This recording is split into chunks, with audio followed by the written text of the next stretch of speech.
Bismillahirrahmanirrahim. Assalamualaikum warahmatullahi wabarakatuh. Alhamdulillahi wa kafa.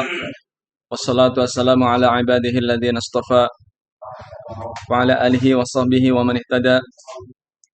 Ashhadu an la ilaha illallah wahdahu la syarika lah. Wa ashhadu anna Muhammadan abduhu wa rasuluh.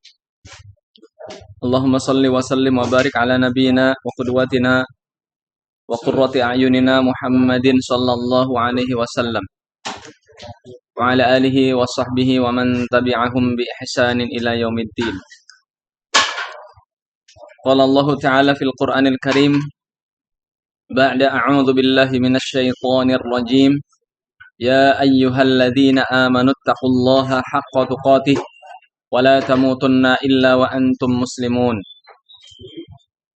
يا أيها الناس اتقوا ربكم الذي خلقكم من نفس واحدة وخلق منها زوجها وبث منهما رجالا كثيرا ونساء واتقوا الله الذي تساءلون به والأرحام إن الله كان عليكم رقيبا يا أيها الذين آمنوا اتقوا الله وقولوا قولا سديدا يصلح لكم أعمالكم ويغفر لكم ذنوبكم ومن يطع الله ورسوله فقد فاز فوزا عظيما أما بعد فإن أصدق الحديث كتاب الله وخير الهدي هدي محمد صلى الله عليه وسلم وشر الأمور محدثاتها فإن كل محدثة بدعة وكل بدعة ضلالة وكل ضلالة في النار.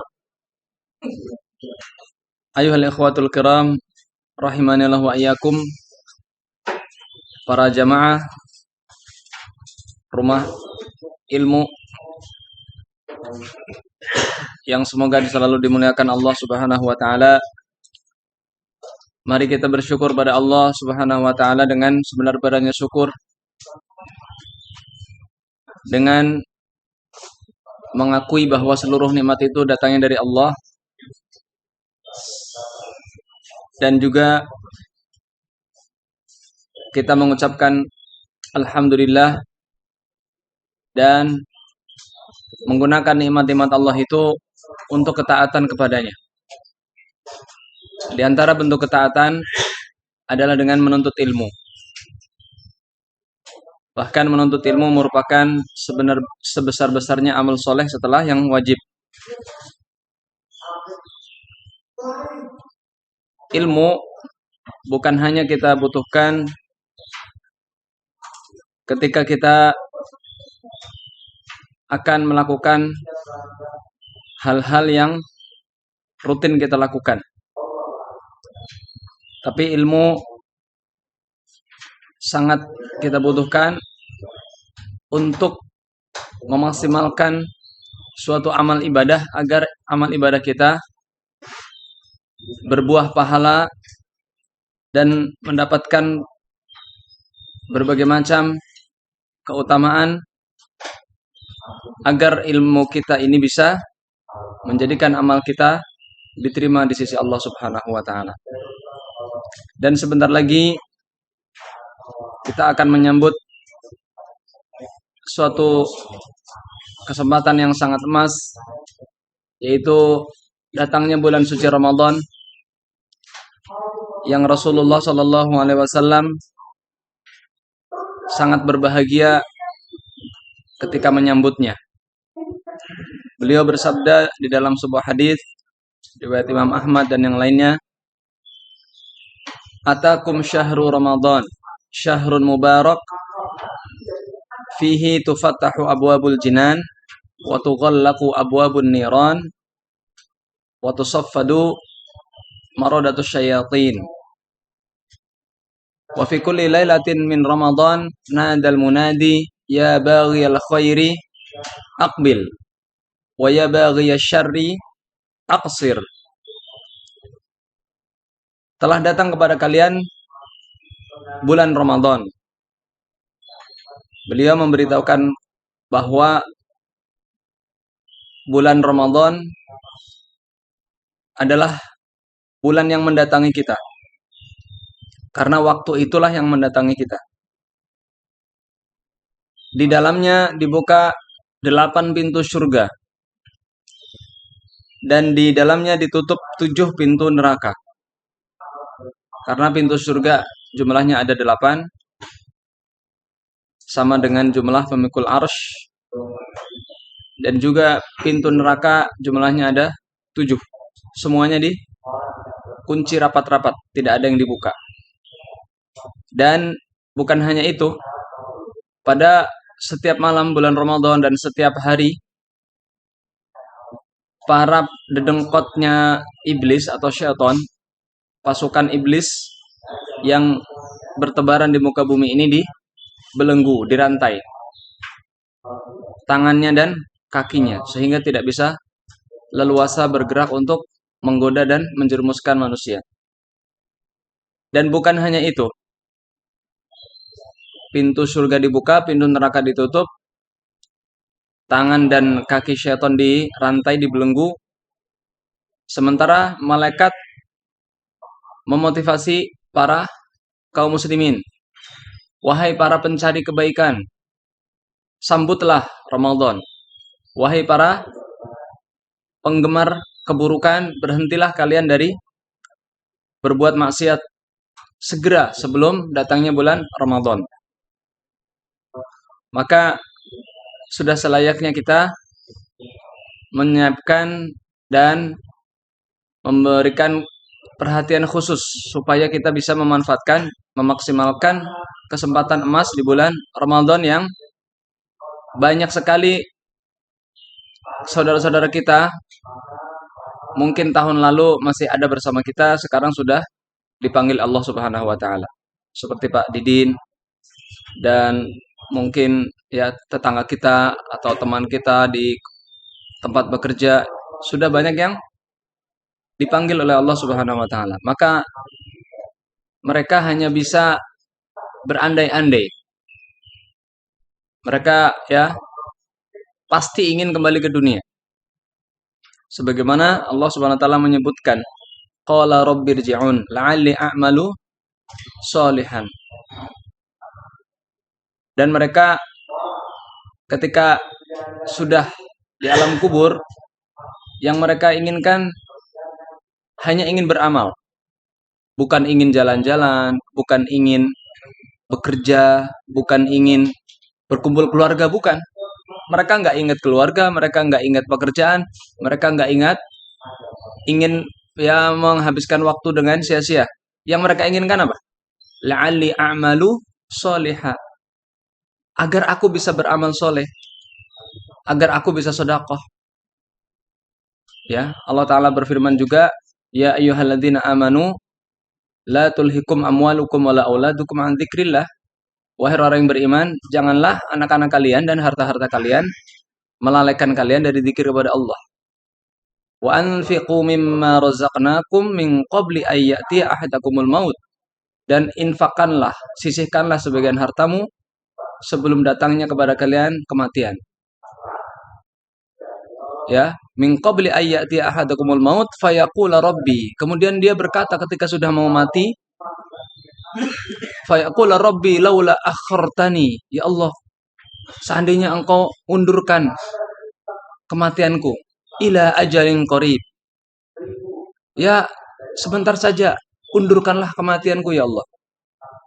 Wa akum minas shodiqin. Fa atasaddaq wa akum minas sholiqin, minas sholihin. Agar aku bisa sedekah dan aku menjadi orang soleh. Ini tamanni, angan-angan yang diucapkan oleh orang yang sudah hampir mati atau yang sudah mati. Ya, Allah Subhanahu wa taala tidak akan mengembalikan orang yang sudah mati ke alam dunia. Ya, tidak ada manusia yang bisa hidup lagi. Tidak ada manusia yang diberikan kesempatan kedua. Kesempatan hanya sekali, yaitu di dunia ini. Kalau sudah mati, ya sudah. Makanya Rasulullah Sallallahu Alaihi Wasallam menceritakan atau menggambarkan, silahkan engkau hidup di dunia ini sesukamu. Aish ma syi'ta fa innaka mayyitun. hiduplah sesukamu, sesungguhnya engkau akan mati. Dan ya, beramallah sesukamu, fa innaka majziyun anhu. Sesungguhnya engkau akan diberikan balasan sesuai dengan amalmu. Jadi, mari ya, kita sebagai seorang manusia yang berakal sehat, memiliki kesiapan untuk menghadap Allah Subhanahu wa taala. Dan ini adalah kesempatan emas untuk kita membuktikan selama ini kita mengaku cinta Allah, cinta Al-Qur'an, cinta Rasulullah Sallallahu Alaihi Wasallam. Saat kita sibuk bekerja, kita sudah jauh dari Al-Qur'an, jauh dari majelis ilmu. Saat kita bersama keluarga, kita terlalaikan oleh urusan anak istri. Saat kita ya berada di tempat-tempat yang sibuk, kita terlalaikan dari membaca Al-Qur'an. Saat kita berselancar di dunia media sosial, di saku kita ada HP, di rumah kita ada televisi, ataupun di sekitar kita banyak sekali hal-hal yang melalaikan kita dari Allah dan Al-Quran. Maka sudah saatnya sekarang kita membuktikan. Kapan lagi kita akan kembali kepada Allah Subhanahu wa taala, membuka lembaran-lembaran Al-Quran? Kapan lagi kita akan bermuhasabah, mengevaluasi kehidupan kita? Sudah berapa waktu yang kita buang sia-sia tanpa ada pahala? Sudah berapa lembar Al-Quran yang kita tidak pernah membukanya lagi? Sudah berapa malam yang kita lewatkan tanpa adanya alunan suara Al-Quran? Sudah berapa pekan yang kita tidak ada di rombongan orang-orang yang belajar Al-Quran? Maka tema kajian kita adalah, temanya apa?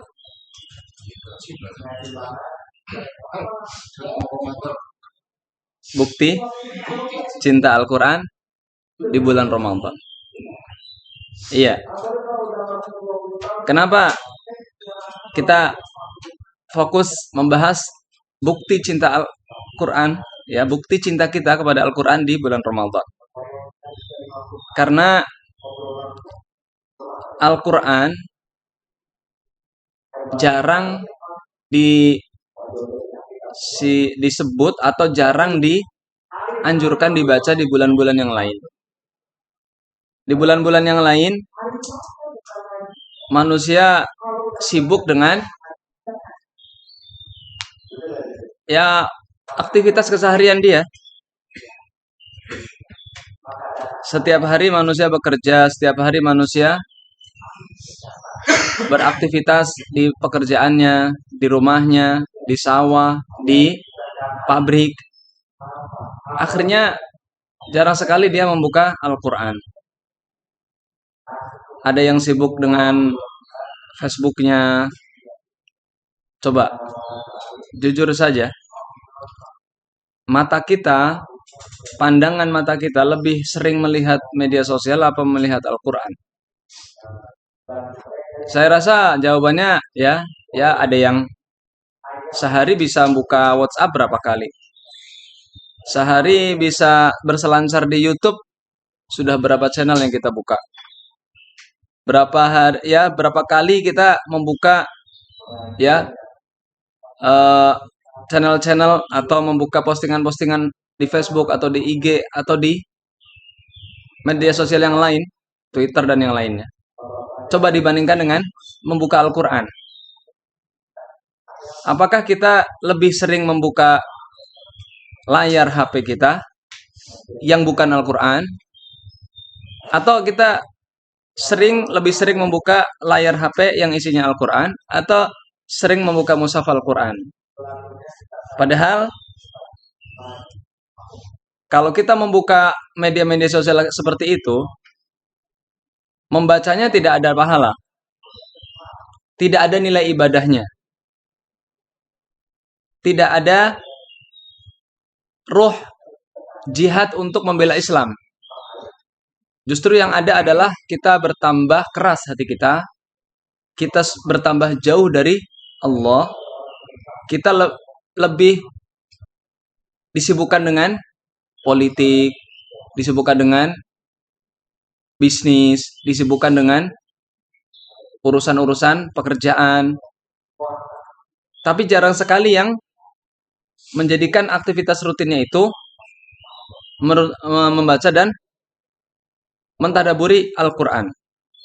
Oleh karena itu saat inilah momen Ramadan, jadikanlah sebagai kesempatan untuk membuktikan cinta kita kepada Al-Quran.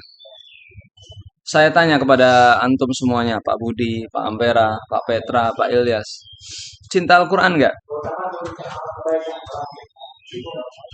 Pak Daryanto, Pak Danang, Pak Abdul, Pak Ervan. Yang pojok siapa lupa saya? Pak Pak Yudi, Pak Ari, Pak Syamsu, Pak Edi. Saya tanya, cinta Al-Quran nggak? Lebih cinta mana Al-Quran sama HP?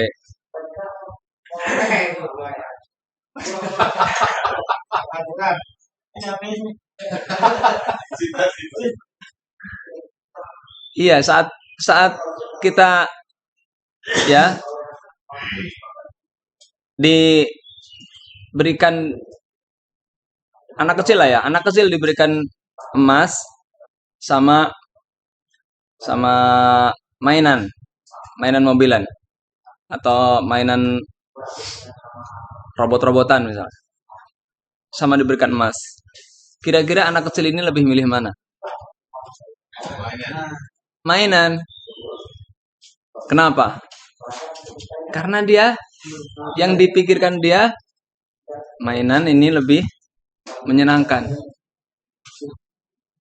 Sesuai dengan jiwa seorang anak ingin mainan. Dia belum tahu nilai dan begitu besarnya nilai emas itu. Karena dia memang belum paham buat apa emas. Anak kecil tidak akan tertarik barang sekecil itu.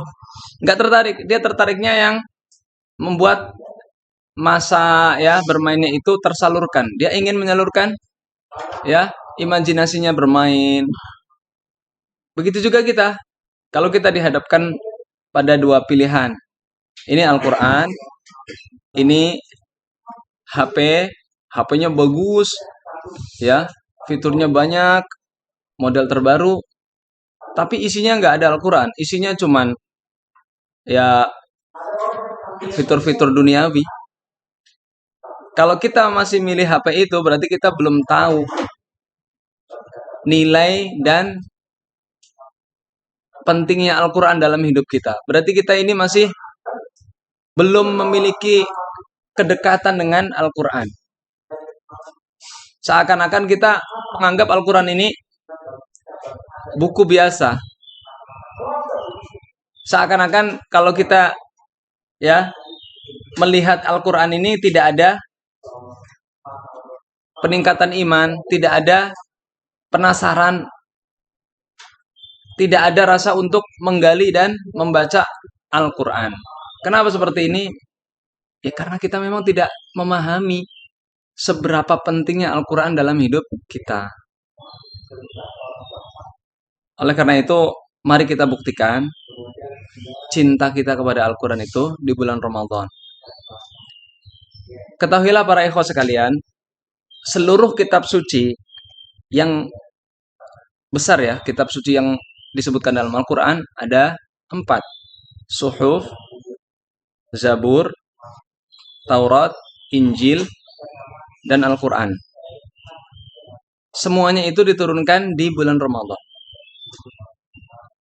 Maka kalau kita ingin ya membuktikan cinta kita, benar-benar kita ingin menjadi seorang yang muslim, mengaku kitab sucinya adalah Al-Quran, buktikanlah di bulan Ramadan. Yang pertama suhuf, suhuf itu diturunkan pada malam pertama bulan Ramadan, pada malam pertama. Kemudian Taurat itu pada malam ke-6. Kemudian Injil itu pada malam ke-13. Kemudian Al-Quran pada malam apa? Malam Lailatul Qadar kan? Di dalam sebuah hadis pada malam ke-25. Tapi itu malam turunnya pertama ya. Jadi bukan 17 Ramadan. 17 Ramadan itu kan bukan Lailatul Qadar. Allah Ta'ala berfirman apa? Inna anzalnahu fi lailatul qadar. Sesungguhnya kami menurunkan dia pada malam Lailatul Qadar. Ya, bagaimana kita membuktikan cinta kita kepada Al-Quran di bulan Ramadan? Bagaimana kita menjadi seorang muslim yang membuktikan bahwa kitab suci kita adalah Al-Quran, sedangkan kita lebih sering membaca selain Al-Quran, lebih sering mendengarkan selain Al-Quran, bahkan mungkin kita lebih memahami suatu buku, tapi kita tidak paham Al-Quran. Kita lebih sibuk mempelajari suatu ilmu di bidang tertentu, di bidang politik, di bidang ekonomi, di bidang pertanian, di bidang kesehatan. Ahli dia.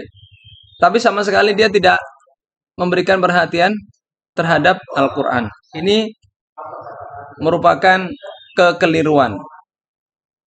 Ini merupakan ketidakyakinan dia terhadap Al-Quran.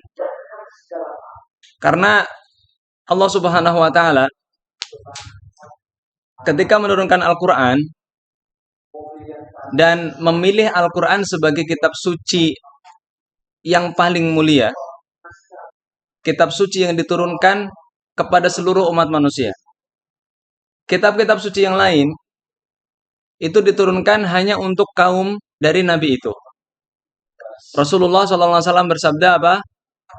U'titu khamsan lam yu'tahunna ila anbiya qabli. Aku diberikan 5 yang tidak diberikan kepada Nabi sebelumku. Di antaranya adalah bu'ithtu li'amatin nas. Aku diutus kepada seluruh manusia. Dan Al-Quran diturunkan itu sebagai rahmat bagi seluruh alam. Allah Ta'ala berfirman, hudal lin nas. Syahrul Ramadan alladzi unzila fihil Qur'an hudal lin nas. Bulan Ramadan adalah bulan yang diturunkan Al-Quran, petunjuk bagi seluruh manusia. Adapun Taurat itu hanya khusus untuk Bani Israel, Injil khusus untuk Bani Israel, Zabur khusus Bani Israel di zamannya nabi-nabi mereka. Adapun Al-Quran bukan untuk umat Nabi Muhammad di Arab saja, tapi untuk seluruh manusia. Wa ma arsalnaka illa mubasyiran wa nadhira. Dalam ayat yang lain, wa ma arsalnaka illa rahmatan lil alamin. Tidaklah kami utus engkau kecuali sebagai rahmat bagi seluruh alam. Jadi Al-Quran itu diturunkan sebagai hidayah untuk manusia. Bukan hanya untuk umat Islam saja, tapi untuk seluruh manusia. Alif Lam Mim. Dzalikal kitabu la raiba fih hudal lil muttaqin. Alif Lam Mim. Ini adalah kitab yang tidak ada keraguan di dalamnya. Petunjuk bagi orang yang bertakwa. Kemudian di surat Al-Baqarah ayat 185, Syahrul Ramadan alladzi unzila fihil Qur'an hudal linnas. Petunjuk bagi seluruh manusia. Jadi Al-Quran itu petunjuk bagi orang bertakwa dan petunjuk bagi seluruh manusia. Bedanya apa? Untuk orang yang bertakwa, Al-Quran akan membimbing dia. Al-Quran akan memberikan hidayah berupa taufik kepada orang-orang yang bertakwa. Adapun untuk manusia, artinya Al-Quran ini, jika engkau membacanya, maka Al-Quran akan menunjukimu ke jalan Allah. Itulah bagaimana sikap seorang muslim terhadap Al-Quran. Al-Quran ini adalah pedoman hidup kita. Kemudian para ikhwah sekalian, Al-Quran menjadi mulia karena diturunkan oleh Allah yang maha mulia. Al-Quran adalah kalamullah. Al-Quran adalah kalamullah yang diturunkan kepada Nabi Muhammad SAW melalui perantara malaikat Jibril. Semua yang berkaitan dengan Al-Quran itu pasti mulia.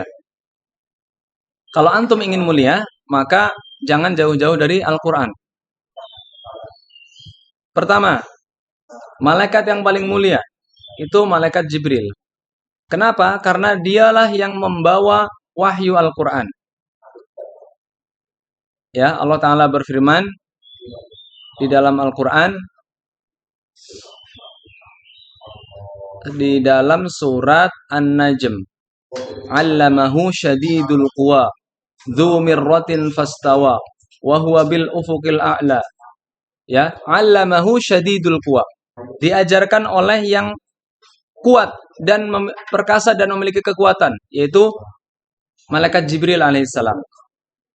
Jadi malaikat Jibril mulia dan paling dekat dengan Allah Subhanahu wa taala sehingga dipercaya sebagai aminul wahyi. Aminul wahyi.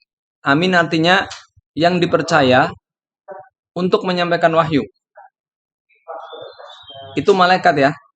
Malaikat yang paling mulia malaikat Jibril karena menyampaikan wahyu. Padahal malaikat kan jumlahnya banyak. Ada malaikat pemikul arasy, ada malaikat penjaga surga, penjaga neraka, malaikat maut, malaikat peniup sangkakala, malaikat bertanya dalam kubur, malaikat yang bertugas untuk mencari halakoh-halakoh dzikir, ada malaikat yang tugasnya untuk meniupkan ruh, ada malaikat Mikail, ada malaikat yang tugasnya mencatat orang-orang yang datang sholat Jumat. Tapi di antara malaikat-malaikat yang jumlahnya sangat banyak itu, yang paling mulia, yang ditaati di langit adalah malaikat Jibril. Karena dialah yang menyampaikan Al-Quran kepada Nabi Muhammad SAW. Kemudian yang kedua, bulan yang paling mulia adalah bulan Ramadan. Bulan-bulan yang lain Allah tidak menyebut namanya. Hanya menyebut beberapa bulan haram. Inna iddatash syuhuri 'indallahi 12 syahran fi kitabillah minha arba'atun hurum. Sesungguhnya jumlah bilangan bulan di sisi Allah adalah 12 bulan. Tapi Allah tidak menyebut Syawal, Dzulqa'dah, Dzulhijjah, Muharram, Safar, Rabiul Awal, Rabiul Akhir, Jumadal Ula, Jumadal Akhirah, Rajab, Sya'ban. Allah tidak menyebut bulan-bulan itu. Yang Allah sebut cuma Ramadan. Allah Ta'ala berfirman apa? Ya ayyuhalladzina amanu kutiba alaikumusyamu kama kutiba alal ladzina min qablikum la'allakum tattaqun. Ayyaman ma'dudat. Dan di ayat yang 185 Allah berfirman, Syahrul Ramadan alladzi unzila fihil Qur'an. Allah menyebut Ramadan. Bulan Ramadan. Ini menunjukkan penyebutan bulan Ramadan menjadikan bulan Ramadan ini mulia dan agung di antara bulan-bulan yang lain. Di antara waktu-waktu yang lain. Yang paling mulia adalah bulan Ramadan. Ya, kenapa bulan Ramadan itu mulia? Ya karena diturunkan di dalamnya Al-Quran pada malam Lailatul Qadar.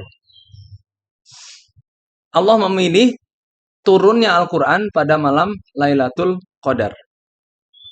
Padahal ya bulan-bulan itu kan banyak. Ada bulan Dzulqa'dah, Dzulhijjah ketika manusia sedang haji. Ada bulan haram. Kenapa Allah tidak menurunkannya di bulan haram? Tapi di bulan Ramadan. Ya karena bulan Ramadan bulan yang mulia. Dan karena di dalam bulan Ramadan itu ada malam Lailatul Qadar. Dan karena di bulan Ramadan itu takdir seluruh manusia ditetapkan. Allah Ta'ala berfirman dalam surat Al-Ankabut, ya, Inna anzalnahu fi lailatin mubarakah fiha yufraqu kullu amrin hakim. Sesungguhnya kami menurunkan Al-Quran pada malam yang diberkahi, yaitu malam Lailatul Qadar, malam yang diberkahi. Pada malam itu ditetapkan seluruh takdir manusia. Jadi takdir kita, Pak, takdir yang tahunan itu ditetapkan di malam Lailatul Qadar. Karena takdir itu ada takdir tahunan, ada takdir harian. Nah, yang di tangan malaikat itulah takdir harian. Jadi bulan Ramadan menjadi mulia karena pada bulan itu Allah Subhanahu wa taala memilih sebagai waktu untuk diturunkannya Al-Qur'an. Kemudian yang ketiga, kalau nabi-nabi sebelum Nabi Muhammad mereka memiliki mukjizat. Mukjizat Nabi Nuh kapal. Mukjizat Nabi Ibrahim la yamassuhun nar, tidak dibakar api. Mukjizat Nabi Musa, ya, syaqqu al-bahr, membelah laut. Ikhrajun nur min yadihi, mengeluarkan cahaya dari sakunya. Jadi Nabi Musa kalau masukin tangannya ke sini, itu keluar cahaya. Nabi siapa lagi? Daud menjadikan besi seperti adonan roti. Dibikin apa aja bisa. Wa alanna lahul hadid. Kami lunakkan besi untuk Nabi Daud. Jadi Nabi Daud kalau megang besi itu udah kayak megang adonan roti. Mau dibentuk apa aja dibecek-becek. Itu mukjizat Nabi Daud. Mukjizatnya Nabi Isa alaihissalam, nafkhur ruh litoir, meniupkan ruh kepada burung. Ini akhluqu lakum minat-tini kahayati toir fa'anfuhu fihi fayakunu toiran biidnillah. Aku membuat burung-burungan dari tanah. Pas sudah jadi burung, ditiup, hidup. Itu mukjizat Nabi Isa. Yamsahu al-a'ma, mengusap orang yang buta jadi melihat, Nabi Isa.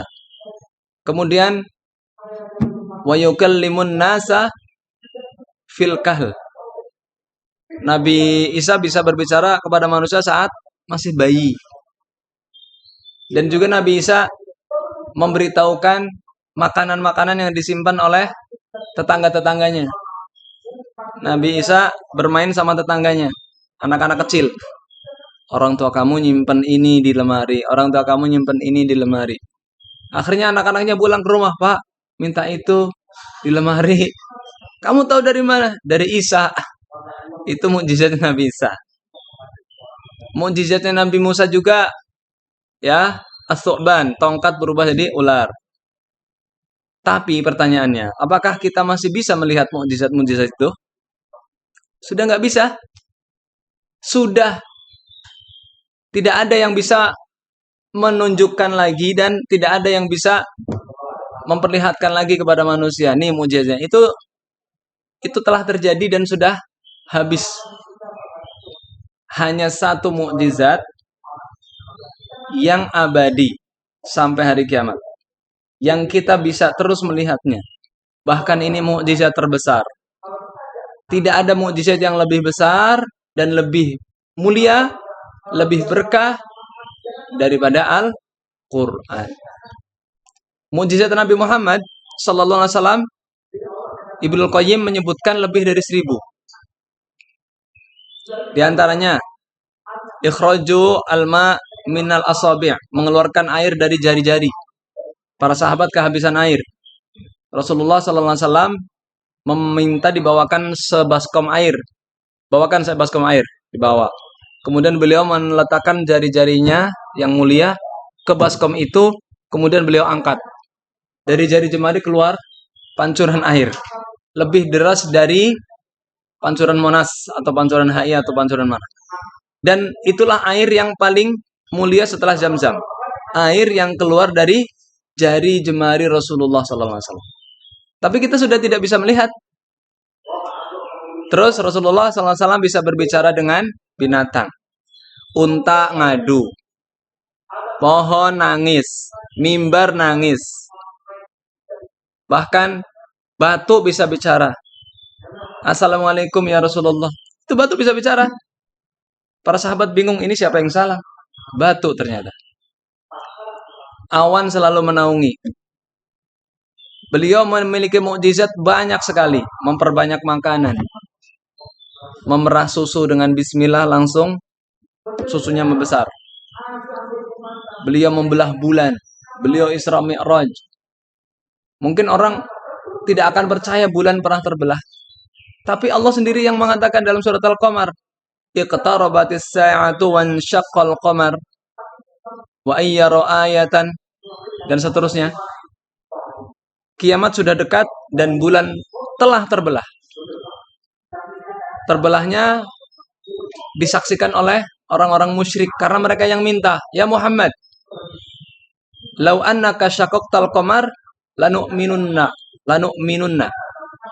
Wahai Muhammad, kalau engkau bisa membelah bulan, kami akan beriman. Itu Abu Jahal, Abu Lahab, Umayyah bin Khalaf, Utbah bin Rabi'ah, Walid bin Mughirah nantang, ya Muhammad, kalau kamu pengen kami beriman, Iya, tentu dong. Ya sudah, belah itu bulan. Kemudian beliau mengatakan, benar, kalian akan beriman kalau aku bisa belah bulan? Kenapa tidak? Akhirnya beliau berdoa, ya Allah, mereka menantang saya, ya Allah. Izinkanlah saya untuk belah bulan. Saksikan. Mereka ngelihat, pas di garis ngelihat. Lihat, yang satu di atas gunung Abu Qubais, yang satu di atas gunung yang lain. Gunungnya agak jauhan. Mereka melongo. Hada sihrun mubin. Ini sihir yang nyata. Udah jelas-jelas itu mukjizat dibilang sihir. Kalau sihir itu tidak akan bisa terlihat di tempat yang lain. Sihir itu hanya menipu atau hanya menjadikan halusinasi orang yang ada di situ. Sementara seluruh dunia saat itu melihat. Dan mereka sudah diberitahukan oleh Rasulullah, kalau kalian masih membantah dan kalau kalian masih menentang, tunggulah kafilah dagang yang baru pulang dari Syam. Nanti tanya kepada mereka. Benar, sebulan setelah itu pulang. Kemudian orang-orang kafir Quraisy bertanya, apakah benar kalian melihat pernah ada suatu malam bulan terbelah? Iya benar. Yang satu di sebelah barat, yang satu di sebelah timur. Mereka tetap saja tidak beriman. Dan Allah Subhanahu wa taala sudah berfirman, kadzalika ma atal ladzina min qablihim mir rasulin illa kanu bihi yastaziun. Dalam ayat yang lain, kadzalika atal ladzina min qablihim mir rasulin illa qalu sahirun aw majnun. Demikianlah tidaklah datang kepada mereka satu orang rasul kecuali pasti mereka mengatakan ini orang gila atau penyihir. Itu mukjizat-mukjizat yang telah disaksikan oleh manusia yang saat itu langsung melihat dari Nabi kita Muhammad SAW. Mereka tetap tidak mau beriman. Mukjizat Rasulullah SAW itu melebihi mukjizat nabi-nabi yang lain. Nabi Sulaiman bisa menguasai alam jin, Rasulullah bisa menangkap jin. Rasulullah SAW pernah ketika sholat, beliau mencekik jin sampai lidahnya itu menjulur menyentuh kulit beliau yang mulia sampai kedinginan, sampai dingin. Dan beliau pernah menangkap jin, beliau mengatakan, kalau aku tidak segan terhadap doanya saudaraku Nabi Sulaiman, aku akan ikat jin ini di tiang Masjid Nabawi. Besok pagi anak-anak kecil bisa main-main, bisa bercengkrama dengan jin itu, atau bisa ya menyaksikan dengan mata kepala. Tapi karena Nabi Muhammad Sallallahu Alaihi Wasallam merasa segan, karena Nabi Sulaiman sudah berdoa, Rabbi firli wahabli mulkan layan bagi li ahadin min ba'di. Itu Nabi Sulaiman sudah berdoa, ya Allah ampunilah aku dan karuniakanlah kepadaku kerajaan, kekuasaan yang tidak engkau berikan kepada Nabi setelahku. Nah, Rasulullah Sallallahu Alaihi Wasallam ingat dengan doanya Nabi Sulaiman. Ada di surat An-Nahl, Al-An-Naml, maaf, surat An-Naml. Doa Nabi Sulaiman itu yang berdoa, ya Allah, ampunilah aku dan karuniakanlah aku kerajaan, kekuasaan yang tidak engkau berikan kepada orang setelahku. Rasulullah SAW tidak enak gitu kan. Akhirnya dilepaskan lagi jinnya. Nah itu mukjizat. Dan juga Rasulullah SAW beliau pernah mengembalikan mata dari seorang sahabat kalau tidak salah namanya Abu Qatadah. Jadi Abu Qatadah ini matanya itu terkena tombak kemudian tercongkel keluar sampai menggantung-gantung gitu kelopak matanya. Akhirnya Abu Qatadah bingung, ini gimana ngobatinya? Apa harus saya putus ini matanya? Nah, kemudian sahabat yang lain langsung, kita kan ada Rasulullah, kamu langsung ke Rasulullah Sallallahu Alaihi Wasallam. Akhirnya Abu Qatadah sambil megang matanya, ya Rasulullah, mata saya terluka. Akhirnya dipegang sama Rasulullah, diusap, dikembalikan lagi bahkan lebih bagus dari sebelumnya. Itu mukjizat. Tapi kita sudah tidak bisa melihat mukjizat itu. Ali bin Abi Thalib, ketika Rasulullah SAW ingin mengutus beliau ke Khaybar, beliau berkata, Aina Ali? Di mana Ali? Ishtaka fi ainaihi ya Rasulullah. Matanya sakit. Ya nggak tahu mungkin belekan atau uh, ada sesuatu yang membuat mata Ali bin Abi Thalib itu tidak bisa melihat dengan jelas. Panggil ke sini, dipanggil. Akhirnya beliau meludah, diusap ke matanya. Langsung sembuh saat itu juga. Langsung sembuh saat itu juga. Begitu juga sahabat, ada namanya sahabat Jabir bin Abdullah. Naik kudanya kurang mahir. Akhirnya ditepuk punggungnya dadanya Rasulullah. Ditepuk, didoakan. Langsung pinter naik kuda. Jadi mukjizat beliau sangat banyak. Tapi mukjizat-mukjizat itu sudah tidak bisa kita saksikan. Yang masih bisa kita saksikan sampai sekarang adalah Al-Quran. Al-Quran. Mungkin kita sebagai seorang muslim yang baru lahir, tiap hari makanannya melihatnya Al-Quran, dengerinya Al-Quran, dan kita Islamnya itu memang Islam karena lingkungan. Islam itu kan ada dua ya. Ada yang Islam pencarian, ya enggak? Ada yang Islam pencarian, ada yang Islam memang karena dari kecil memang Islam, lingkungannya Islam. Jadi dia Islamnya itu bawaan dari orang tua. Ya memang kita semuanya muslim. Semua manusia dilahirkan dalam keadaan muslim. Kullu mauludin yuladu 'alal fitrah. Fa abawahu yuhawwidanihi au yunassiranihi au yumajjisanihi. Setiap manusia yang lahir sesuai dengan fitrahnya yaitu muslim. Orang tuanya lah yang menjadikan dia Yahudi, Nasrani, Majusi. Maksud saya adalah kita mungkin karena tiap hari dari kecil ngaji sudah menjadi keseharian kita buka Al-Quran baca. Tapi yang jadi perbedaannya ya kalau sama orang kafir yang mereka mencari tentang kebenaran Islam, mereka masuk Islam kebanyakannya bukan karena melihat orang Islamnya, bukan karena melihat individu muslimnya, bukan. Makanya kalau kita bicara sama orang kafir, jangan kita menampilkan umat Islamnya. Kalau yang kita tampilkan umat Islamnya, banyak koruptor, ya enggak? Banyak nggak sholat, ya enggak? Banyak penjahat. Ya bukan cuma umat Islam. Umat kafir pun banyak yang jadi penjahat, koruptor, teroris. Tapi orang ya dengan adanya media, dengan adanya pemberitaan yang negatif, mendiskreditkan umat Islam, akhirnya Islam itu digambarkan seram, kotor, koruptor, suka membunuh, tidak disiplin, kadang-kadang saling berselisih. Pokoknya jangan kita menampilkan Islam itu dari individunya, selain Rasulullah dan para sahabat ya. Kalau kita ingin menampilkan sosok Islam yang benar-benar, ya kita tampilkan dong Rasulullah dan para sahabat.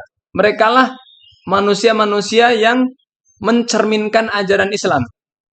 Tapi untuk manusia-manusia sekarang, kebanyakan orang-orang kafir, orang-orang di luar Islam, itu masuk Islam bukan karena individu Islam, tapi karena apa? Al-Quran. Ada banyak ya bukti-bukti serta pintu-pintu hidayah itu berasal dari karena mereka ingin mencari kesalahan Al-Quran. Ingin mencari. Mereka kan nggak paham. Jangan malah mereka menganggap saya bisa membuktikan kesalahan Al-Quran. Justru itulah awal engkau dapat hidayah kalau mau mencari kesalahan Al-Quran. Justru itulah pintu engkau akan mendapatkan hidayah. Dan ini sudah terbukti. Banyak ya. Ada seorang Nasrani. Dia berkata kepada temannya, ya, kamu kok mau sih meluk agama Islam? Islam itu kan gini, gini, gini. Negara Islam begini. Ya itu kan gambaran media kan. Gambaran media di CNN, di apa namanya, kantor-kantor berita internasional, atau di media-media. Itu kan yang digambarkan Islam itu begini, negara Islam begini. Akhirnya orang Islam ini, walaupun dia tidak terlalu fanatik terhadap Islam dalam sisi dia belum mengamalkan Islam dengan sempurna, dia mengatakan, kalau kamu bisa mencari kesalahan dalam Al-Quran saja, kamu jangan lihat ajaran, jangan lihat Islam dari pelakunya, dari penganutnya.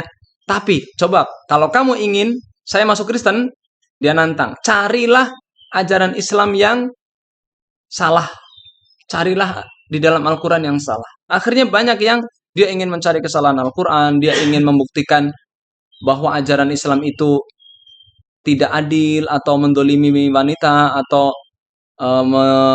mengajarkan kekerasan dan sebagainya. Akhirnya dia meneliti dari pertama. Dari pertama sudah ditantang sama Allah. Ditantangnya apa? Dzalikal kitabu la raiba fih. Ini adalah kitab yang tidak ada keraguan di dalamnya. Itu kan tantangan. Duh, hebat amat ini. Sudah bisa menjamin tidak ada keraguan di dalamnya. Akhirnya orang-orang yang ingin mencari kesalahan Al-Quran jadi tertantang kan. Masa sih nggak ada keraguan? Ya bahasa Inggrisnya kan there is no doubt in this holy book. Tidak ada keraguan di dalam kitab ini. Mereka kan tertantang. Ingin mencari. Justru semakin mereka mencari semakin dalam. Ditantang lagi kan. Wa in kuntum fi raibim mimma nazzalna ala abdina fa'tu bisuratim min mithlih. Kalau kalian merasa ragu terhadap apa yang diturunkan kepada Muhammad SAW, datangkanlah semisalnya. Wa illam taf'alu wa lan taf'alu fattakun naral lati waquduhan nas wal hijarah u'iddat lil kafirin. Kalau kamu ingin mencari atau merasa ragu terhadap apa yang diturunkan kepada Muhammad SAW, buatlah semisal Al-Quran. Dan kalau kalian tidak sanggup, dan memang tidak sanggup, itu kan tantangan lagi. Nah, orang yang mencari hidayah, itu kebanyakan dapatnya dari membaca Al-Quran. Ada seorang ateis, ya, seorang ateis, dia tidak percaya dengan semua agama. Agama hanyalah beban. Tidak ada kejelasan. Tidak ada jalan keluar. Karena biasanya orang yang putus asa ya, mencari agama dia putus asa karena dia ragu terhadap ketuhanan, ragu terhadap ajaran-ajaran di Injil dan Taurat. Tapi ingat, dia orang belum membuka Al-Quran. Ya, ada seorang ateis, dia itu sangat benci terhadap semua agama. Tapi dia itu ya dikasih Al-Quran. Dikasih Al-Quran yang terjemahan yang bagus. Baru dia membaca Al-Fatihah. Alhamdulillah, Bismillah ya. Bismillahirrahmanirrahim. Dengan menyebut nama Allah. In the name of Allah, the most graceful and merciful. Ya kan? Dengan menyebut nama Allah yang maha pengasih dan penyayang. Orang ateis ini baru membaca ayat itu saja udah bergetar hatinya. Penasaran gitu kan. Kemudian baca ayat Alhamdulillahi Rabbil Alamin. Ya kan? Segala puji bagi Allah Rabb semesta alam. Dia akan terhenyak, akan merasa shock. Ini kalimat-kalimatnya kok sangat berbobot, sangat kuat gitu. Nah, inilah pintu hidayah terbesar memang Al-Qur'an. Makanya Allah Ta'ala berfirman apa? Syahrul Ramadan alladzi unzila fihil Qur'an hudal linnas. Petunjuk bagi manusia. Ya, petunjuk bagi manusia. Maka sudah selayaknya kita yang muslim dari kecil lebih bersemangat. Jangan sampai kita malah selama hidup ini mungkin menerima Islam tapi tidak mendasari keyakinan kita dengan kuat itu loh, dengan pencarian terhadap apa yang selama ini kita yakini. Ya walaupun itu tidak masalah, kita sudah meyakini Allah sebagai Rabb, Nabi Muhammad sebagai Nabi, Al-Quran sebagai kitab suci. Tapi hendaklah kita jangan hanya cukup nyampe di situ, hanya sebatas pengakuan. Buktikanlah keimanan kita dengan membaca Al-Quran. Dengan mengembalikan seluruh keyakinan kita terhadap Al-Quran. Ya, para ikhwas sekalian, bagaimana kita bisa membuktikan dan memaksimalkan hidayah dan keberkahan Al-Quran? Maka yang pertama, kita harus memiliki tekad untuk selalu membaca Al-Quran. Al-Quran diturunkan untuk 3 hal. Yang pertama dibaca, yang kedua tidak ditadaburi, yang ketiga diamalkan. Membaca, Allah Ta'ala berfirman, Alladzina atainahumul kitaba yatlunahu haqqa tilawatih. Orang-orang yang kami berikan Alkitab, Al-Quran, mereka membacanya sebagaimana mestinya. Surat Al-Baqarah 121. Yang kedua, Allah Ta'ala berfirman dalam surat Fatir, Innalladzina yatluna kitaballahi wa aqamus shalah. Dan sesungguhnya orang-orang yang selalu ya membaca kitab Allah dan mendirikan sholat, mereka itulah mendapatkan perniagaan yang tidak pernah merugi. Allah Ta'ala juga berfirman di dalam surat Al-Muzammil, warattilil Qur'ana tartila. Dan bacalah Al-Quran dengan tartil. Dan juga Allah Ta'ala juga berfirman di ayat yang lain, faqra'u ma tayassara minal Qur'an. Bacalah apa yang mudah bagi kalian dari Al-Quran. Jadi Al-Quran yang pertama diturunkan itu untuk dibaca. Bukan untuk dikoleksi. Bukan untuk dipajang. Bukan untuk dijadikan mahar doang gitu kan. Di Indonesia kan Al-Quran untuk 5. 1 untuk mahar, 2 untuk sumpah, 3 untuk lomba. Ya bagus sih untuk lomba. Yang keempat untuk apa? Pajangan. Yang kelima untuk apa? Untuk ngusir setan, ya enggak? untuk jimat. Bayangkan Al-Quran untuk jimat. Itu salah menggunakan Al-Quran. Itu penyimpangan terhadap Al-Quran. Ya Al-Quran boleh untuk sumpah. Demi Al-Quran. Ya memang Al-Quran karena kalamullah boleh. Demi kalamullah boleh. Itu sifat. Boleh juga Al-Quran ya untuk eh, mahar. Silahkan boleh. Tapi apakah hanya untuk itu? Maharnya dulu apa, Bu Budi? Al-Quran ada. Maharnya dulu apa? Enggak. Kan biasanya seperangkat alat sholat. Enggak pakai Al-Quran untuk mahar. Tapi boleh, Pak. Boleh. Mahar dengan Al-Quran tuh boleh. Tapi tujuan inti Al-Quran itu bukan untuk itu.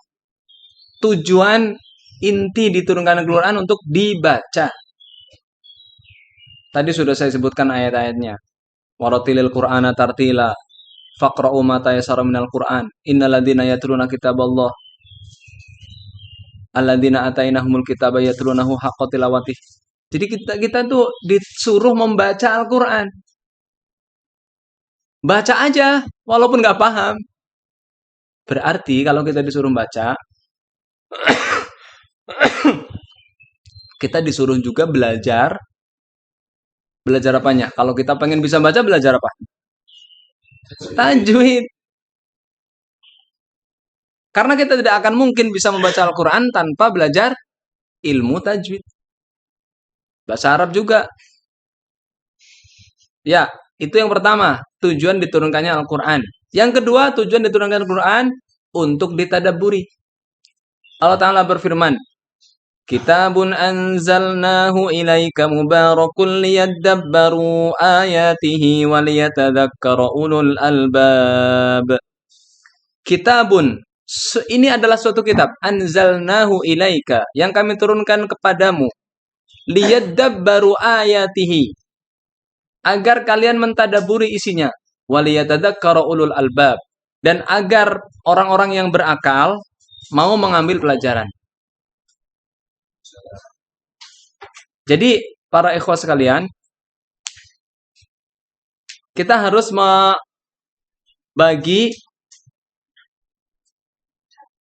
membagi waktu kita nanti di bulan Ramadan.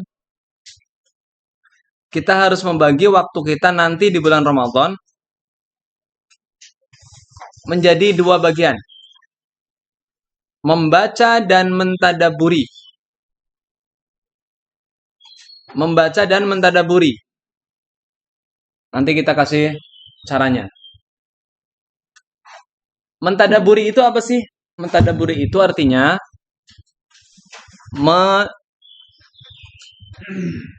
menggali kandungan dan hukum-hukumnya. Sudah kita baca, belum tentu kita paham. Karena kita bukan orang Arab. Yang orang Arab saja, mereka kalau nggak mentadaburi, menggali kandungan-kandungannya, hukum-hukumnya, isinya, mereka tidak semuanya paham Al-Quran. Ya, maka nanti dibagi dua.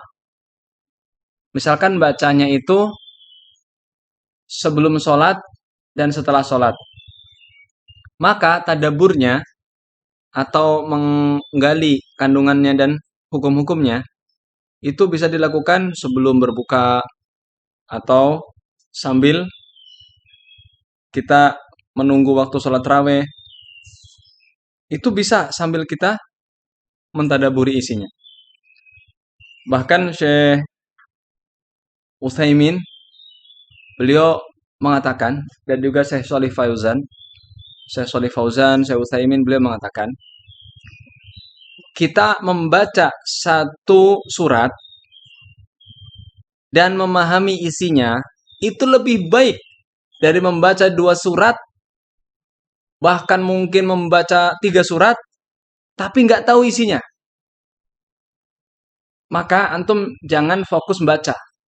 Nanti di bulan Ramadan jangan fokus baca. Maksudnya adalah sisihkan waktu untuk mentadaburi juga. Karena ini perintah Allah. Liyadabbaru, agar mereka mentadaburi isinya. Contoh, antum sudah paham belum tentang bagaimana iman kepada Allah? Nah, di dalam Al-Quran kan ada ayat-ayat tentang amanar rasulu bima unzila ilaihi mir rabbihi wal mu'minun. Nah, itu antum paham nggak ayat itu? Amanar rasulu bima unzila ilaihi mir rabbihi wal mu'minun. Kullun amana billahi wa malaikatihi wa kutubihi rusulih la nufarriqu baina ahadim mir rusulih. Antum coba baca tuh ayat itu, tadaburi isinya. Dibaca tafsirnya. Makanya nanti antum kalau bisa punya tafsirnya, terjemahan. Bukan hanya antum baca Al-Qur'annya, tapi usahakan punya tafsirnya. Dan tafsir yang cukup penting, bahkan ini mudah untuk pemula, yang lengkap dengan dalil-dalilnya, itu tafsir Ibnu Katsir. Di situ ada sebab nuzul, ada hukum-hukum, bahkan ada sejarahnya dan faedah-faedah yang diambil dari ayat itu. Nah, antum bisa tuh merujuk kepada tafsir Ibnu Katsir. Kenapa seperti itu? Supaya kita ada penambahan iman. Karena di bulan Ramadan membacanya berpahala, tapi menggali isinya, mentadaburinya akan lebih menambah pahala. Dan itu justru lebih membuat kita ini tambah mudah untuk memahami Al-Quran. Coba selama ini antum baca, tapi nggak pernah mengkaji tafsirnya. Ya mudah-mudahan sih di sini ada ya tafsir ya. Ada kelas tafsir kan di sini? Belum. Mungkin bisa diusulkan. Silahkan siapa. Nah, kenapa kita harus mempelajari isinya? Karena memahami Al-Quran itu hukumnya wajib. Saya tanya, membaca hukumnya apa? Membaca Al-Quran hukumnya sunnah. Tapi memahami Al-Quran hukumnya wajib loh. Wajib dari mana? Jelas. Allah Subhanahu wa taala justru mencela kalau kita tidak mentadaburi. Perhatikan di surat Muhammad. Afala yatadabbaruna al-Qur'an am ala qulubin aqfaluha. Surat Muhammad kalau nggak salah ayat 40. Atau ayat 20-an. Tidakkah mereka mentadaburi Al-Quran ataukah hati mereka sudah terkunci? Nah, bayangkan tuh. Orang yang tidak mentadaburi, tidak mempelajari isi kandungan dan hukum-hukum Al-Quran, Allah Subhanahu wa taala menggambarkan hatinya sudah terkunci. Dan juga Allah Ta'ala berfirman, Afala yatadabbaruna al-Qur'an, walau kana min 'indi ghairillahi lawajadu fihi ikhtilafan katsira. Tidakkah mereka mentadaburi isi Al-Quran? Kalau Al-Quran itu bukan dari sisi Allah, niscaya kalian akan mendapati kontradiksi, pertentangan yang sangat banyak. Makanya kita mungkin udah karena dari kecil Islam, kita tuh ya yakin aja. Keyakinan kita karena memang timbul seiring berjalannya waktu. Tapi beda dengan keyakinan orang kafir. Orang kafir, mereka keyakinannya terhadap kebenaran Al-Quran itu timbul dari pencarian yang sangat sangat dalam gitu loh, sangat panjang. Saat itulah mereka menemukan kebenaran yang hakiki. Mereka ya baru ya tersadar dari kelalaiannya yang sangat panjang karena mereka selama ini didoktrin, diberikan gambaran yang salah tentang Islam. Tetapi ketika mereka mencari dan mentadaburi isi Al-Quran, mereka Allah bukakan hatinya sehingga bisa menerima hidayah Al-Quran. Ya, jadi jangan lupa untuk mentadabburi. Dengan cara membeli kitab tafsir. Caranya gampang ya. Caranya misalkan nih, antum yang baca ayatnya, istri yang baca tafsirnya. Gantian, istri yang baca Al-Qur'annya, antum yang baca tafsirnya. Kalau enggak ya antum yang baca tafsirnya, antum yang baca Al-Qur'annya juga. Jadi ada agenda khusus bersama keluarga, kita ya saling bertolong menolong atau bantu membantu dalam ketakwaan. Wa ta'awanu 'alal birri wat taqwa wa la ta'awanu 'alal ismi wal 'udwan. Dan tolong menolonglah kalian dalam kebaikan dan takwa, dan jangan tolong menolong dalam perbuatan dosa dan permusuhan. Atau antum ada ya perpustakaan kecil di rumah. Di situ disediakan buku, ada mushaf, ada tafsir, ada hukum-hukum.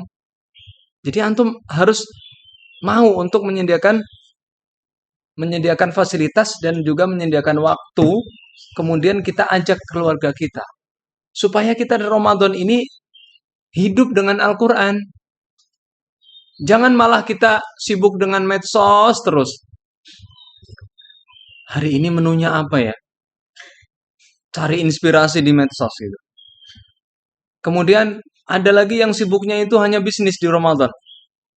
Wah, ini buat persiapan mudik nih, bisnis nih, bisnis nih.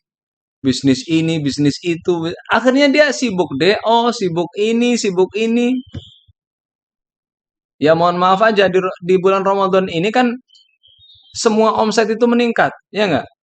Keberkahan meliputi setiap sisi kehidupan. Baik yang muslim atau yang kafir, Ramadan itu panen. Cuman kan mereka yang dipikirkan panen apa? Omset. Coba kita pola pikirnya beda dong dengan mereka. Ya kita silahkan lah ya. Kalau ingin mencari ma'isyah itu sudah kewajiban kita sebagai kepala rumah tangga. Tapi ingat, masa sih di Ramadan juga yang dipikirin cuma omset duniawi? Kenapa yang dipikirin bukan omset ukhrawi? Bagaimana kita bisa meraih pahala sebanyak-banyaknya di bulan Ramadan? Bukan malah kita siangnya udah sibuk kerja, malamnya juga dagang juga, masjid dijauhi, akhirnya dari awal Ramadan yang dipikirin gini gimana nih supaya omset meningkat ini. Ini apa yang kita akan cari? Makanya Rasulullah Sallallahu Alaihi Wasallam bersabda apa? Ketika beliau naik mimbar, amin. Naik kedua, amin. Naik ketiga, kan ada 3 tingkat ya, amin. Kemudian para sahabat bertanya, ya Rasulullah, bima amanta? Bima amanta? Apa yang kau aminkan? Rasulullah SAW kemudian menghadap para sahabat, roghima anfu rajulin dakhala alaihi Ramadan fansalakha minha falam yughfar lahu. Celaka seseorang, tersungkur wajahnya atau hidungnya ke tanah, celaka, yang Ramadan masuk, dia masih bisa ada di bulan Ramadan, kemudian setelah selesai bulan Ramadan 30 hari, dosanya belum diampuni. Celaka dia. Yang kedua, roghima anfu rajulin adroka abawaihi au ahadihima falam yudkhilahul jannah. Celaka seseorang yang mendapati kedua orang tuanya atau salah satunya masih hidup, tetapi tidak memasukkannya ke dalam surga. Yang ketiga, roghima anfu rajulin dzukira rasmi falam yusalli 'alaiha. Celaka ya, seseorang tersungkur hidungnya, dia mendapati atau mendengar namaku disebut, dia tidak bersolawat. Nah, jangan sampai kita termasuk orang-orang yang masuk bulan Ramadan, dosanya itu tidak habis, tidak hilang. Malah ada yang di bulan Ramadan itu dosanya masih banyak. Puasanya tidak menghapuskan dosa. Sholat malamnya tidak menghapuskan dosa. Ya, jadi ini merupakan kerugian yang nyata. Kemudian para ikhwah sekalian, bukti cinta kita kepada Al-Quran di bulan Ramadan adalah dengan kita menjadikan aktivitas membaca kita harus kita prioritaskan dan perbanyak dan perbagus. Salah satu metodenya adalah kalau antum punya waktu luang sebelum sholat dan sesudah sholat, sempatkan baca satu halaman. Sholat ada berapa kali? 5 kali. Sholat ada 5 kali sehari. Al-Quran ada satu juz itu ada 20 halaman.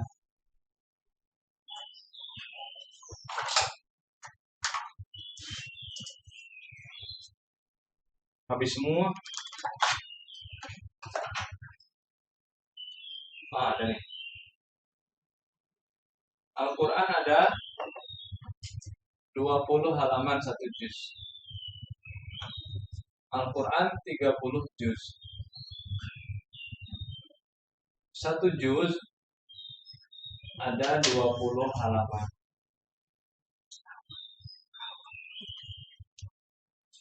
Kalau kita ingin menghatamkan Al-Quran satu bulan, salah satu metodenya adalah setiap selesai sholat Isya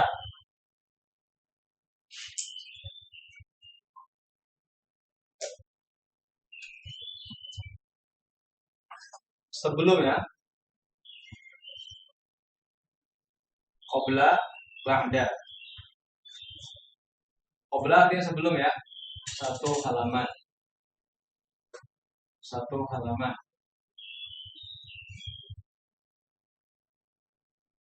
Atau 2 halaman ya. 2 halaman berarti 1 lembar ya. Subuh. Qabla 2 halaman. Ba'da 2 halaman. Duhur qabla 2 halaman. Ba'da 2 halaman. 4 asar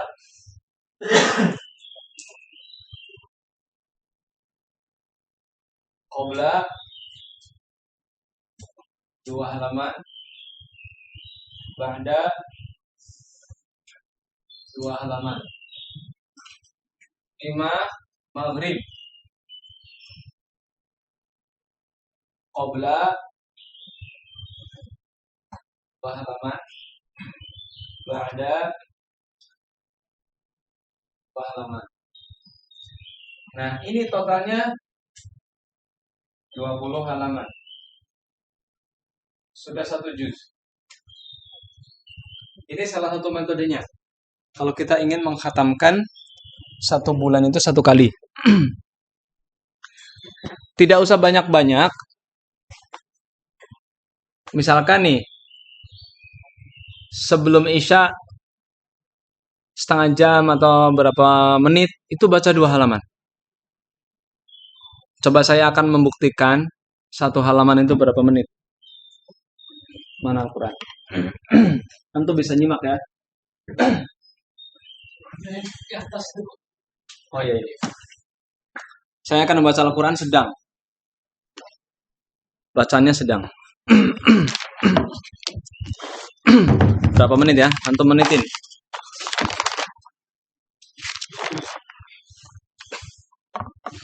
Sudah siap? Pak Budi menitin. 1 halaman berapa menit? أعوذ بالله من الشيطان الرجيم. إن الذين كفروا سواء عليهم أأنذرتهم أم لم تنذرهم لا يؤمنون. ختم الله على قلوبهم وعلى سمعهم وعلى أبصارهم غشاوة ولهم عذاب عظيم. ومن الناس من يقول آمنا بالله وباليوم الآخر وما هم بمؤمنين. يخادعون الله والذين آمنوا وما يخدعون إلا أنفسهم وما يشعرون. في قلوبهم مرض فزادهم الله مرضا ولهم عذاب أليم بما كانوا يكذبون. وإذا قيل لهم لا تفسدوا في الأرض قالوا إنما نحن مصلحون. ألا إنهم هم المفسدون ولكن لا يشعرون. وإذا قيل لهم آمنوا كما آمن الناس قالوا أنؤمن كما آمن السفهاء. ألا إنهم هم السفهاء ولكن لا يعلمون.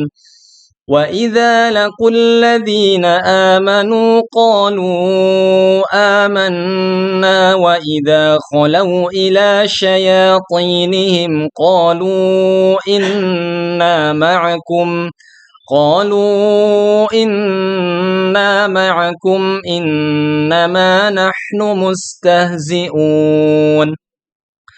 الله يستهزئ بهم ويمدهم في طغيانهم يعمهون.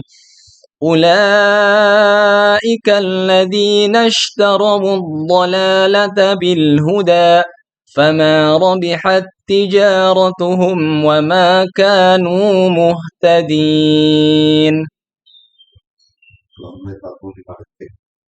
2 menit 45 detik. Bulatkanlah 3 menit. 1 halaman 3 menit. Itu pelan. Saya bisa 1 menit 1 halaman. Tapi ngebut. Ya, berarti kalau 1 halaman 3 menit, 2 halaman 6 menit. Coba 6 menit sebelum Isya 6 menit, setelah Isya 6 menit, 12 menit. 12 kali berapa nih? 10. 120 menit. 2 jam 1 juz. Ya nggak? 2 jam 12 kali. Iya, kali 12. Berarti 120 menit kali 30. Iya. Karena itu kan hitungan 1 juz kan. Ya. Tadi 1 halaman 6 menit. 1 juz 6 menit. 1 lembar. 2 halaman kan 2 lembar. 2 halaman kan tadi berapa? 6 menit. 6 menit. 6 menit. Tadi kan 1 halaman 3 menit. Ya udah 6 kali berapa nih? 10. 60 sejam berarti ya? Iya. Sejam berarti 1 juz. Kalau bacanya begitu. Berarti kita bisa tuh 1 bulan khatam 1 kali. Minimal itu. Sisanya bisa buat kita tadabbur. Coba, siapa yang bisa 1 halaman sama kayak tadi 3 menit? Siapa yang mau baca? Pak Budi mau baca? Ayo, pakai ini. Lanjut ayat ini, masaluhum. Antum waktuin ya. Coba kita tes berapa menit. Usahakan jangan salah-salah. Kalau salah-salah lebih lama.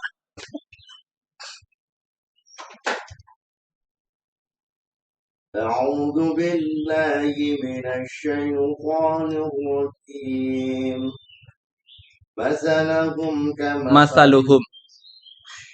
Masaluhum. كمثل الذي استوقد نارا فلما أضاءت ما حوله ذهب الله بنورهم وتركهم في ظلمات لا يبصرون صم بكم عمي فهم لا يرجعون أو كصيب من السماء فيه ظلمات Wara'du. ورعد وبرق يجعلون أصابعهم في آذانهم من الصواعق حذر الموت والله محيط بالكافرين يكاد البرق يخطف أبصارهم كلما أضاء لهم مشوا فيه وإذا أظلم عليهم قاموا ولو شاء الله لذهب بسمعهم وأبصارهم إن الله على كل شيء قدير يا أيها الناس اعبدوا ربكم الذين خلقكم Nggak ada nanya. Alladzi khalaqakum. ربكم الذي Jangan dari situ. Dari u'budu. U'budu rabbakumul ladzi. واعبدوا ربكم Kalau nggak dari awal ya ayuhan nasu u'budu. يا أيها الناس اعبدوا ربكم الذي خلقكم والذين من قبلكم لعلكم تتقون الذي جعل لكم الأرض فراشا والسماء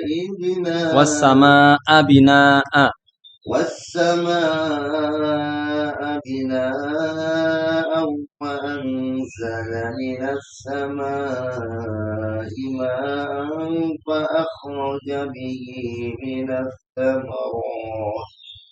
من الثمرات رزقا لكم فلا تجعلوا لله أندادا وأنتم تعلمون وإن كنتم في ريب مما نزلنا على عبدنا فأتوا بسورة من مثله وادعوا شهداءكم من دون الله إن كنتم صادقين وإن لم تفعلوا ولم تفعلوا فاتقوا النار التي وقودها الناس والحجارة أعدت للكافرين 4 menit 4 menit. Ya, berarti satu halaman antum 4 menit. Berarti 2 halaman 8 menit. 8 menit kali 10, 80 menit. Itu baru baca Al-Qur'annya. Sekarang baca terjemahannya. Tadi dari ayat ke berapa?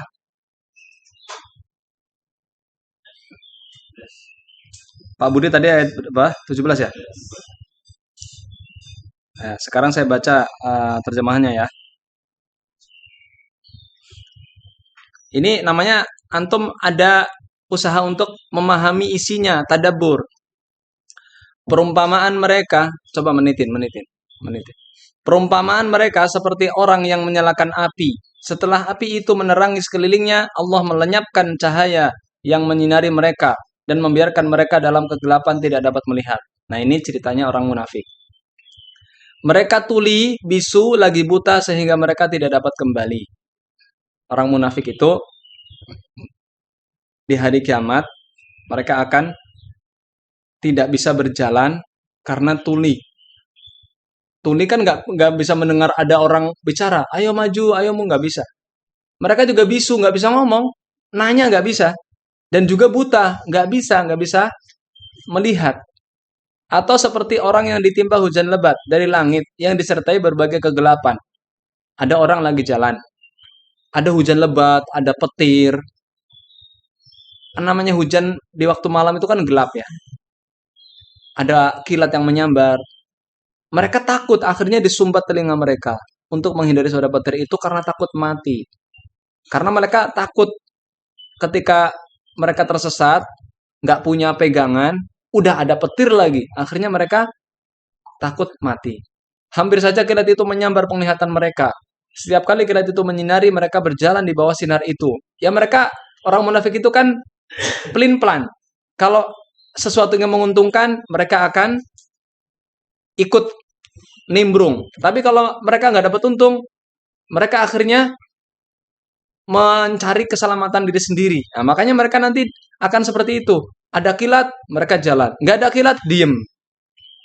Sekiranya Allah menghendaki, dia menghilangkan pendengaran dan penglihatan mereka. Sungguhnya Allah Maha Kuasa atas segala sesuatu. Wahai manusia, sembahlah Tuhanmu yang telah menciptakan kamu dan orang-orang yang sebelum kamu agar kamu bertakwa. Dialah yang menjadikan bagimu bumi sebagai hamparan dan langit sebagai atap. Dan dialah yang menurunkan air hujan dari langit. Lalu dia menghasilkan dengan hujan itu buah-buahan sebagai rezeki untuk kamu. Oleh karena itu, janganlah kamu mengadakan tandingan yang lain bagi Allah, padahal kamu mengetahui. Jika kamu tetap dalam keraguan tentang apa yang Allah turunkan kepada nabinya, itu Muhammad SAW, buatlah satu surat semisal dengannya, dan ajaklah penolong-penolongmu selain Allah jika kamu orang yang benar. Jika kamu tidak mampu membuatnya, dan pasti kamu tidak akan mampu membuatnya, takutlah pada api neraka yang bahan bakar adalah manusia dan batu yang disediakan bagi orang-orang kafir. 2 menit 30 detik. Itu baru tadabbur secara ringkas. Tadi saya membaca dan sambil menerangkan, itu tadabbur secara ringkas. Nah, coba antum luangkan waktu seperti itu. Setiap hari di bulan Ramadan. Entah sendiri, entah sama istri. Menambah keromantisan juga kan sama istri. Ya, itu salah satu metodenya. Insya Allah kita akan khatam di bulan Ramadan 1 juz. Satu juz. Satu kali. Maaf, 1 kali. 30 juz 1 kali. Kenapa begitu para ikhwah sekalian? Inilah yang Rasulullah lakukan. Rasulullah Shallallahu Alaihi Wasallam di dalam sebuah hadis, karena Rasulullah Shallallahu Alaihi Wasallam ajwadan nas wa ajwada ma yakunu fi Ramadan hina yalqahu Jibril wa yudarisuhu fi kulli lailatin min Ramadan. Adalah Rasulullah Shallallahu Alaihi Wasallam manusia yang paling dermawan, dan kedermawanan beliau pada setiap malam di bulan Ramadan ketika beliau ditemui malaikat Jibril atau Jibril, kemudian beliau yudaris. Yudaris itu artinya membaca dan menggali kandungan-kandungannya. Setiap malam. Kita mungkin baru dengar hadis ini ya. Setiap malam di bulan Ramadan, Rasulullah Shallallahu Alaihi Wasallam didatangi Jibril.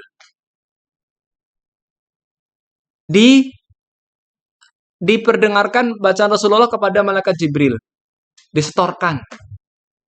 Rasulullah SAW kan sudah hafal Quran, disetorkan pada setiap malam di bulan Ramadan. Dan beliau khatam 30 hari itu khatam. Inilah dalil kita minimal 1 kali khatam 1 Ramadan. Dan Rasulullah SAW sambil mentadaburi dan mengkaji isinya, menggali kandungannya. Coba saya tanya, adakah di antara antum semua yang beberapa tahun lalu atau ya pernah ketika di bulan Ramadan itu bukan hanya baca, tapi mentadaburi dari Al-Fatihah sampai An-Nas. Ada nggak?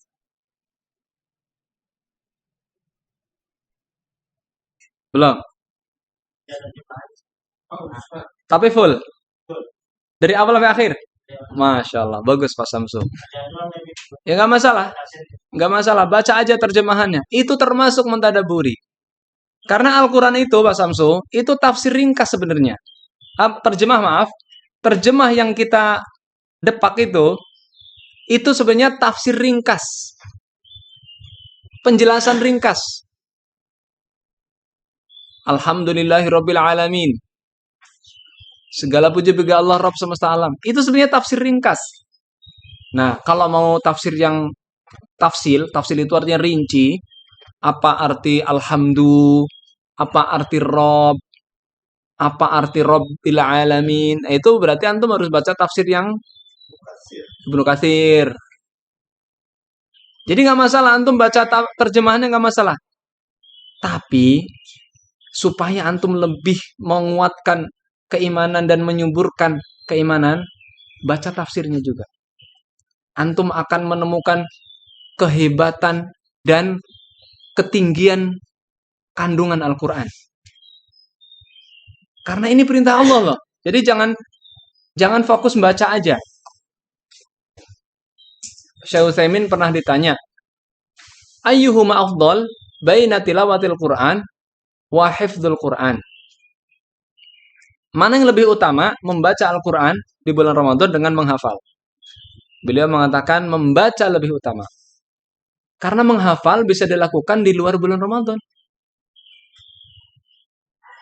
Sedangkan bulan Ramadan itu bulan membaca Al-Quran. Makanya ya kita perbanyaklah membaca Al-Quran dulu. Soalnya apa? Kalau menghafal nanti antum waktunya habis buat menghafal, nggak baca-baca. Coba antum sanggup sehari ngafalin berapa ayat? Sejam berapa ayat? Hah? Sejam berapa surat? Berapa lembar? Nggak usah sejam deh, sehari. Sehari. Sedangkan kalau antum baca, itu bisa berlembar-lembar.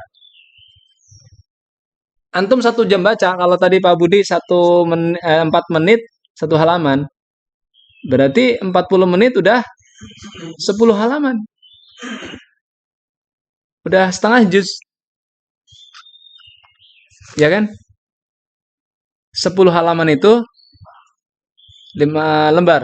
Itu setengah juz. 1 juz itu 20 halaman atau 10 lembar. Coba. Jadi antum bayangkan pahala yang akan antum raih. Nah, untuk orang yang sudah hafal, baru dia nggak usah ngelihat. Maksudnya membaca di sini membaca dengan melihat ya. Namanya menghafal itu kan orangnya udah nggak ngelihat udah hafal. Ini bagi yang belum hafal, lebih baik dia baca dulu. Itu kata Syekh Utsaimin. Jadi antum perbanyak baca. Ya, mari kita buktikan yang sudah kita praktekkan. Ada yang mau praktek lagi? Sehalaman berapa menit? Pak Ambera mau baca? Pak Irfan? Pak Abdul? Mau praktek baca sehalaman berapa menit? Hah? Ragu-ragu. Pak Samsu. Lanjut yang tadi Pak Samsu. Yang wabasyiril ladzi. Pelan aja ya, nggak usah buru-buru. Kalau buru-buru nanti antum malah khawatir malah targetnya muluk-muluk. Nggak usah buru-buru. Halaman 5 Pak Samsu. Wabasyiril ladzi. Pak Budi, coba diwaktuin. Ayo, Pak Samsu silakan. 1, 2, 3.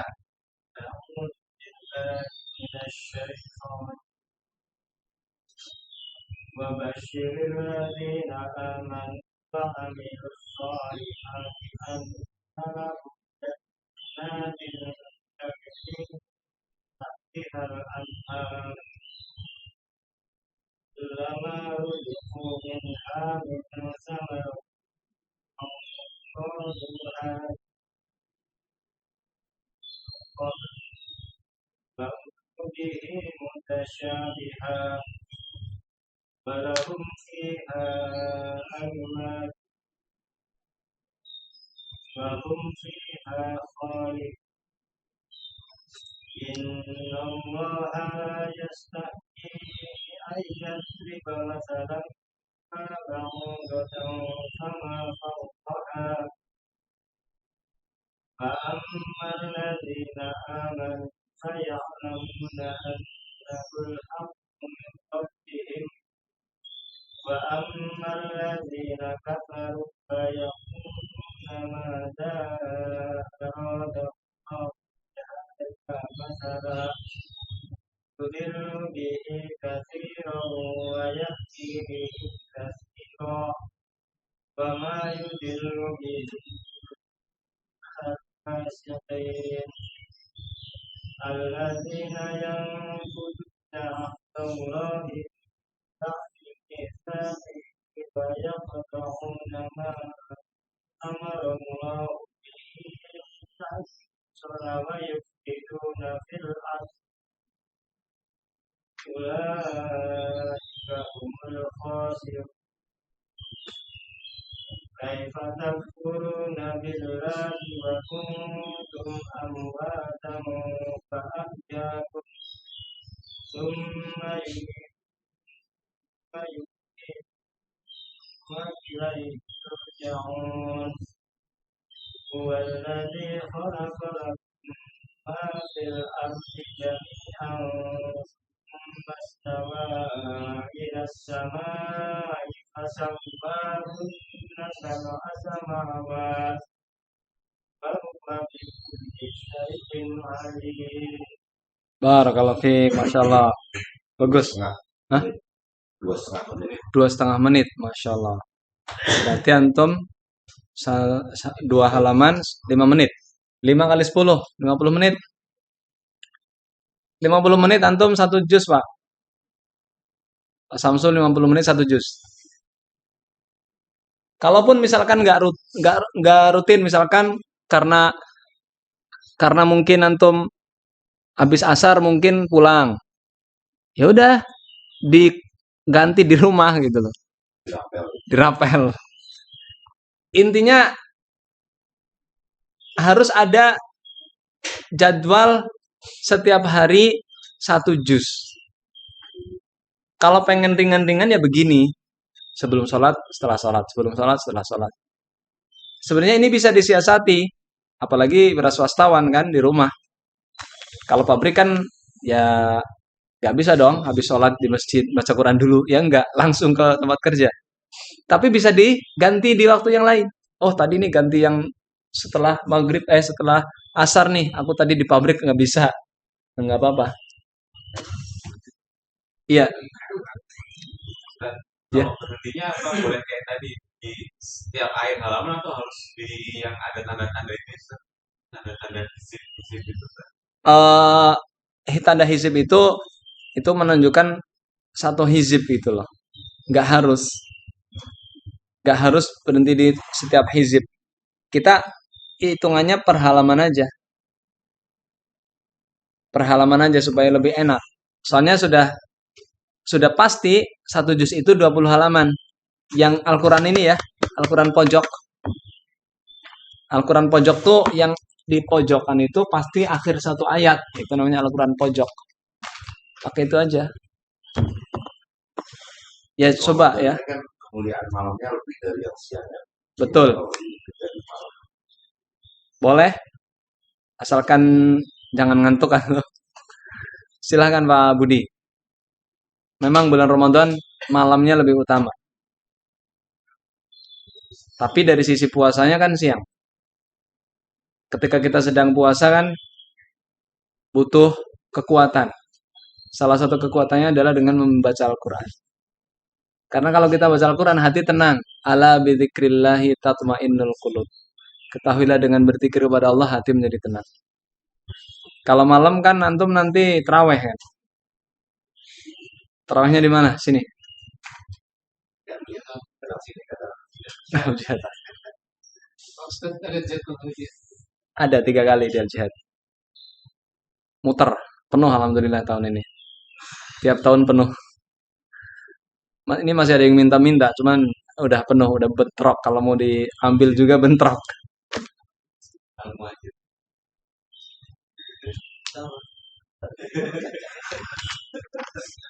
Ya, demikian. Ada pertanyaan?